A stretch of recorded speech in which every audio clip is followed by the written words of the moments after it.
Bitter or better? The choice adversity forces us to make. A true story. I had to pay for food and the utilities with my credit card for the past 2 months, and there isn't any more credit left on it. Last month, my Social Security check was moved to the 4th Wednesday of the month. I can't afford the late fee. Is there anything I can do? He asked politely, his voice laced with unmistakable kindness. His voice was heavy with uncertainty, carrying the quiet desperation of a man who had already braced himself for disappointment. He sounded elderly, the weight of time and struggle woven into every syllable. As he spoke, I scanned mortgage details. A 2-year-old loan, balance of $201,000, monthly payments of $1,850, and a late fee of $61.69. He was 82. I sighed, barely audible. Another elderly homeowner who likely refinanced to tap into home equity, believing it would ease their financial strain, only to find the burden of a higher mortgage unbearable on a fixed income. The money was spent. Now, like so many others, he was struggling to keep up. You can apply to extend your grace period to avoid the late fee. But we'll need to go over your budget, I explained, giving him phone numbers for government aid. I'm sorry, can you repeat that? His voice softened. I have glaucoma in my left eye and can't see out the side of it. It makes writing slow. A lump formed in my throat.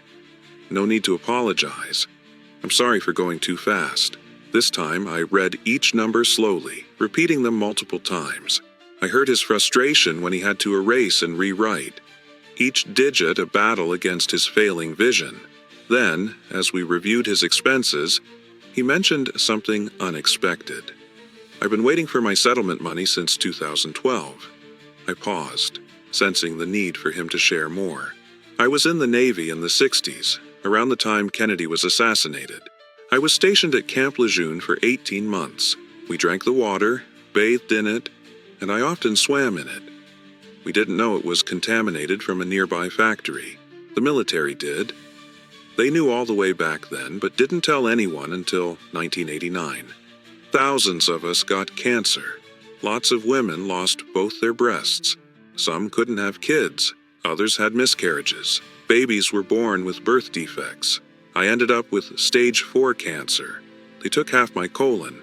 I closed my eyes for a moment, absorbing the horror. That's terrible.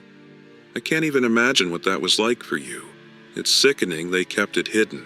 Yeah, he said, his voice edged with weary acceptance. Most of the people who were affected died a long time ago. I'm just hoping my settlement comes soon, but they still won't say how much I'll get. I hope it's a lot, I said sincerely, thinking about how nice he seemed, especially considering what happened to him. Most people would still be bitter. You deserve it. We continued going over his finances. His wife, his partner of 60 years, received $1,200 a month in Social Security, but every cent went toward her care. She had dementia. Their daughter and granddaughter lived with them to help. I couldn't do it without my daughter. She helps so much. My daughter is in college and has 3 jobs, he said with a hint of pride. Wow, I said, amazed. You must be so proud of her. His voice swelled with pride. I am. She's a good girl. Always has been. And my granddaughter is sweet too. The system finished its calculations. You have a deficit of $37.56 each month. So you qualify to move your grace period. Relief washed over his voice. Thank you. Thank you.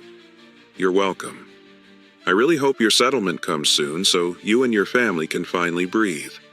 It's been a long time coming, I said, truly hoping he would live to see the day when he could enjoy the long overdue justice he deserved. Lesson. Some people let adversity harden them. Others let it refine them. This man had every reason to be bitter, to curse the system that failed him, to resent the years lost to suffering. But he chose kindness. Even after betrayal, after injustice, after fighting battles most of us can't fathom, he held on to the goodness in his heart. True strength isn't just about enduring hardship, It's about who you become despite it. So when life tests you, ask yourself, will you let the weight of the world make you bitter, or will you rise above and remain kind? Leave a thumbs up if you know someone who stayed hopeful and kind after a severe life setback.